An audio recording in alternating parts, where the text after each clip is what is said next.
Morning, everyone. Welcome to Coffee with the Pastor. We're continuing our discussion of becoming God's vessel.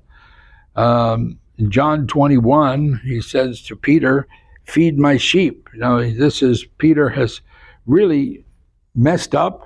He's feeling brokenhearted because he had denied the Lord and that the ministry was over, and he's going back to fishing. And so he catches nothing until the Lord directs the catch. And then while they're eating, Jesus needs to restore him because Peter violated the covenant of friendship. And feed my sheep. And he says, if you love me, feed my sheep. I do love you. You know I love you. And so he is fully restored, and God lets Peter make that U-turn. But it's not complete. It's just not complete because he sees John the Beloved behind him, and because Jesus correctly prophesies that when you're young, you'll go where you want to, but when you're old, you're going to be taken someplace you don't want to go. And that's when Peter is crucified. So because Jesus was prophesying about Peter's death, Peter says to him, well, what about him?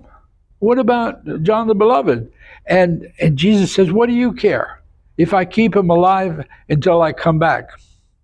You follow me. You do what you're supposed to do. Don't worry about brother so-and-so or sister so-and-so. James 3, but if you have bitter envy and self-seeking in your hearts, do not boast and lie against the truth. This wisdom does not descend from above, but is earthly, sensual, and demonic. For where envy and self-seeking exist, confusion and every evil thing are there. But the wisdom that is from above is first pure, peaceable, gentle, willing to yield, full of mercy, no jealousy.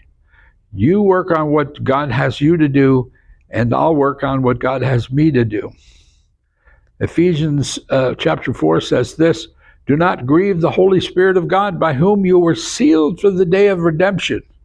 Let all bitterness, wrath, and anger, clamor, and evil speaking be put away from you with all malice, and be kind to one another, tenderhearted, forgiving one another. In Isaiah 64, it says, but now, O Lord, you are Father, you are the clay, we are the clay, and you are our potter, and all we are the works of your hand. Do not be furious with us, O Lord. Can the clay speak against the potter? And the answer is no. We have to let him do what he has to do to us to get us where he needs us to be. And sometimes it's a bitter pill, and sometimes it's not pretty. But you have to remember that it's his plan. He knows the plan for our lives. The plan is to prosper us and not to harm us. God bless you, and we'll see you again next time.